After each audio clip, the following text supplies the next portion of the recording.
మన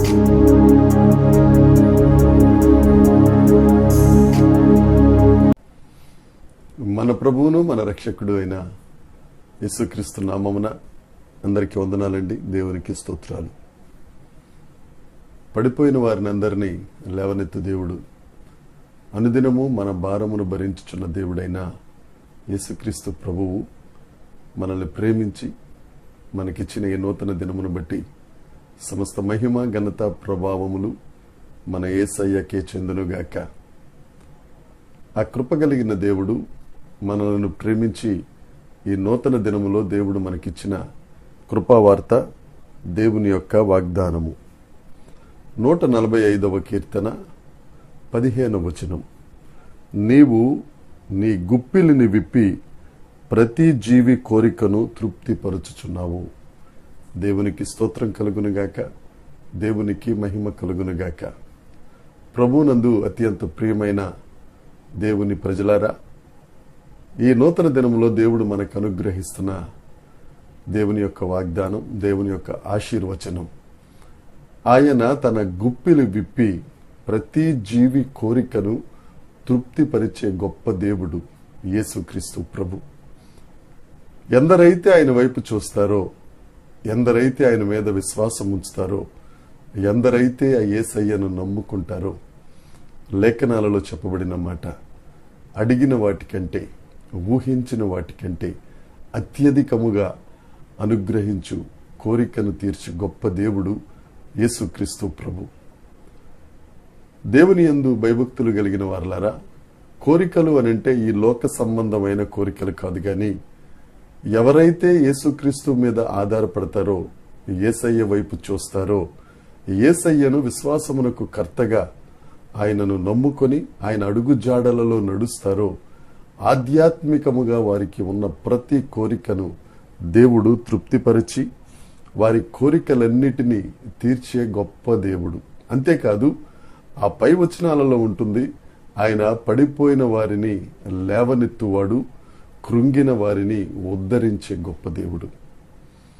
మన దైనందిన జీవితములలో, విశ్వాస జీవితంలో ఎప్పుడైనా మనం ఒకవేళ తొట్టుపాటు వచ్చినా, గడాంధకారపు లోయలో సంచరించిన, మనలను విడువక, మనలను ఎడబాయక, పడిపోయిన మనలను త్రోసివేయక ఆయన లేవనెత్తి ఉద్ధరించి మనకున్న కోరికను తృప్తిపరిచే దేవుడు యేసుక్రీస్తు ప్రభు. ఈ లోకంలో ఉన్నవారందరూ తృప్తిపరుస్తా ఉంటారు, నీకెందుకు నేను ఉన్నాను కదా అంటారు. కానీ అవన్నీ మాటల వరకే, చేతల వరకు రావు. మన దేవుడు సత్యమైన దేవుడు, నిత్యమైన దేవుడు, మాట ఇచ్చి తప్పని దేవుడు. ఆ దేవుడు ఈ దినాన నీతో మాట్లాడుతున్నాడు. ఏ ఏ ఆశలలో నువ్వు తృప్తి లేకున్నావో, ఏ ఏ పరిస్థితులలో నువ్వు తృప్తి లేక అసంతృప్తితో ఉన్నావో, యేసయ్య నీతోనే ఈ దినాన్న ఈ మట్టి బొమ్మను ఉపయోగించుకుని మాట్లాడుతున్నాడు. ఎక్కడ పడిపోయావో నిన్ను అక్కడ లేవనెత్తి, నిన్ను ఉద్ధరించి, నీ కోరికను తీర్చి, దాని ద్వారా యేసయ్య నామము మహిమపరచబడి నిన్ను ఆశీర్వదించి అనేకులకు ఆశీర్వాదకరంగా చేయటానికి యేసుక్రీస్తు ప్రభు ఈ దినాన్న సిద్ధంగా ఉన్నారు. ధైర్యం తెచ్చుకున్న సహోదరి, సహోదరుడా, ఎవరు నిన్ను పట్టించుకున్నా పట్టించుకోకపోయినా, ఎవరు ఎన్ని రకాలుగా నిన్ను ఇబ్బంది పెట్టాలని ప్రయత్నాలు చేసినా, ఎవరు ఎన్ని తెలివితేటలు ఉపయోగించినా, వాటన్నిటినీ మించిన సమాధానకర్తయగు దేవుడు తన కృప నీ మీద ఉంచి, నీ కోరికను తీర్చి, నిన్ను తృప్తిపరిచి, నీవు ఊహించిన దానికంటే, నువ్వు ఊహించలేని దానికంటే అత్యధికంగా నిన్ను ఆశీర్వదించి నిన్ను నిలవబెట్టే దేవుడు మన సృష్టికర్త, మన ప్రాణనాథుడు యేసుక్రీస్తు ప్రభు. ఆయన నీకు తోడుగా ఉన్నారు. నిన్ను తృప్తిపరిచి నీ కోరిక నేను తీరుస్తానని ఈ దినాన నీకు వాగ్దానం చేస్తున్నారు. వాగ్దానం చేసిన దేవుడు నమ్మదగిన దేవుడు. ఈ వాగ్దానాన్ని స్వతంత్రించుకుందాం. ఈ దినమంతా దేవుని యందు ఆనందిస్తూ, దేవుని యందు ఉత్సహిస్తూ అనేకులకు ఆశీర్వాదకరంగా ఉందాం. దేవుడు ఈ మాటలు దీవించునుగాక. చిన్న ప్రార్థన చేసుకుందాం. దయచేసి కళ్ళు మూసుకుందాం. పరలోకమందున్న మా తండ్రి, పరిశుద్ధుడా, కృపగలిగిన యేసుక్రీస్తు ప్రభువా, మమ్మల్ని తృప్తిపరచువాడా, ఈ దినమును మీరు ఇచ్చిన వాగ్దానాన్ని బట్టి నీకు స్తోత్రం.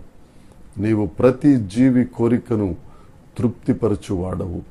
దేవ, ఎందరైతే ప్రభువా తృప్తి లేక అసంతృప్తితో ఉన్నారో వారందరితో మీరు మాట్లాడి ధైర్యపరిచి వారికిచ్చిన ఈ వాగ్దానమును బట్టి నీకు వందనాలు.